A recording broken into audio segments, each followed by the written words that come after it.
Firman Tuhan, janganlah kamu memberi dirimu disesatkan orang dengan cara yang bagaimanapun juga. Sebab sebelum hari itu haruslah datang dahulu murtad, dan haruslah dinyatakan dahulu manusia durhaka yang harus binasa, yaitu lawan yang meninggikan diri di atas segala yang disebut atau yang disembah sebagai Allah.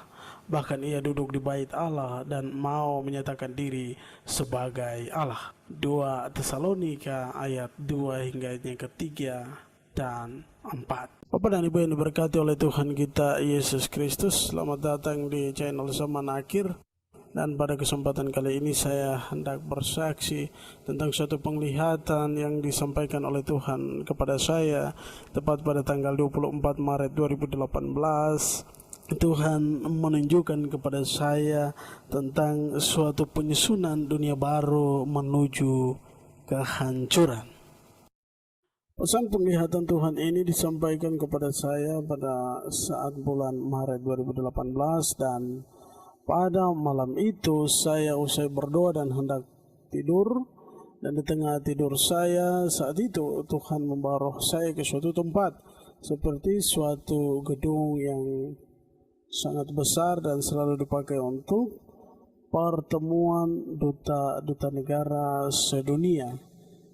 Lalu saya melihat seorang pemimpin negara yang pernah sangat berpengaruh, dan dia pernah duduk di bangku kepresidenan Amerika Serikat.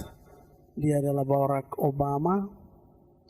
Saat penglihatan itu Tuhan menunjukkan kepada saya di mana saya melihat dia mengumpulkan sebagian orang-orang penting sedunia untuk menghadiri pertemuan yang diadakan olehnya. Dan pertemuan itu dinamai dengan rapat tertutup. Lalu di dalam penglihatan itu saya melihat sebelum pertemuan itu dimulai, saya melihat ada suatu pemimpin mereka. Dia berkata, kita harus melaksanakan suatu upacara khusus, dan usai upacara itu barulah kita akan mengadakan pertemuan. Dan ketika mereka usai melaksanakan upacara tersebut, saya melihat mereka kembali ke dalam gedung pertemuan yang sudah disiapkan tadi atau untuk memulai rapat mereka. Dan saya melihat rapat itu adalah rapat tertutup. Dan saya mendengar di sana dengan jelas orang itu berkata kepada utusan-utusan dari setiap belahan dunia bahwa kita harus merubah dunia ini menjadi tatanan dunia yang baru.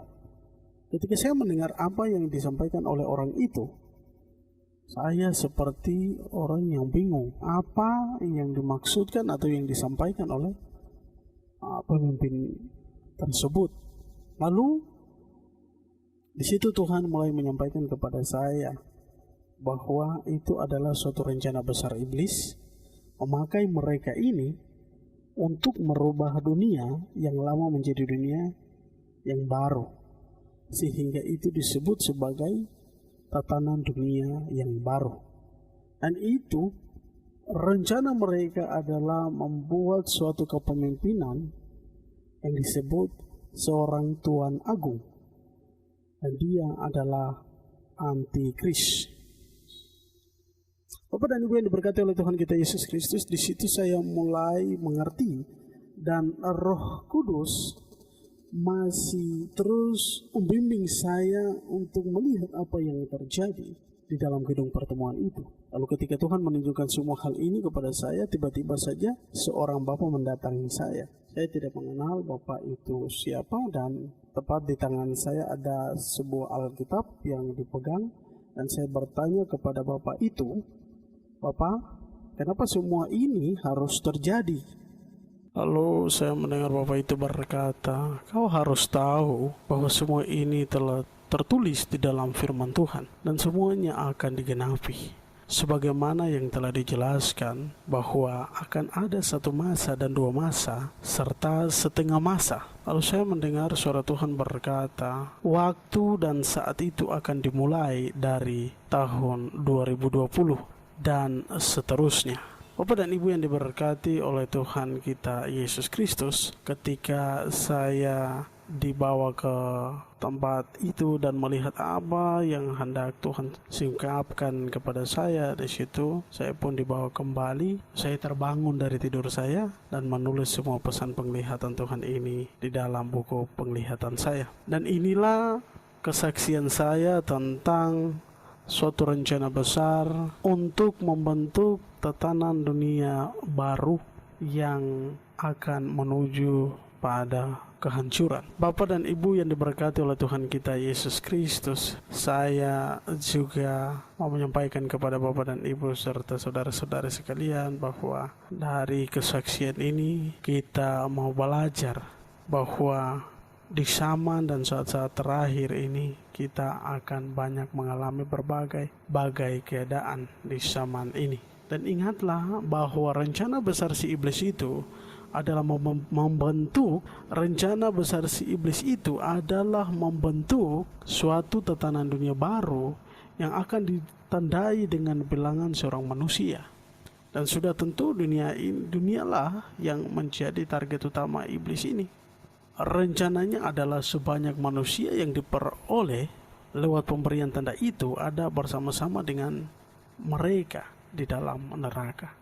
Karena iblis ini tidak akan pernah setuju bila dia hanya sendiri dihukum di neraka, Bapak dan Ibu, serta saudara-saudara sekalian.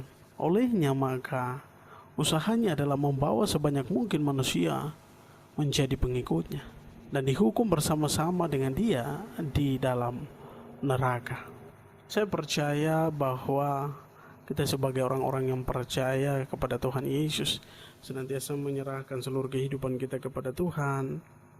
Selalu ada jalan yang hendak Tuhan berikan, sekalipun rencana besar si iblis ini berusaha untuk membawa sebanyak mungkin manusia, tetapi Bapak dan Ibu serta kita sekalian yang tetap mengandalkan Tuhan Yesus dalam segala perjalanan kita ke depan.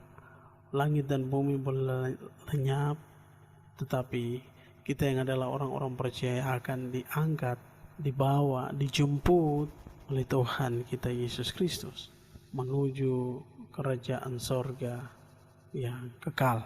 Firman Tuhan, janganlah takut sebab aku menyertai engkau, janganlah bimbang sebab aku ini Allahmu. Aku akan meneguhkan, bahkan akan menolong engkau. Aku akan memegang engkau dengan tangan kananku yang membawa kemenangan. Yesaya 41 ayat 10. Tuhan berkata akan selalu ada untuk kita olehnya, maka sekalipun dan bagaimanapun rencana si iblis itu, kita tetap ada dalam genggaman tangan Tuhan Yesus Kristus.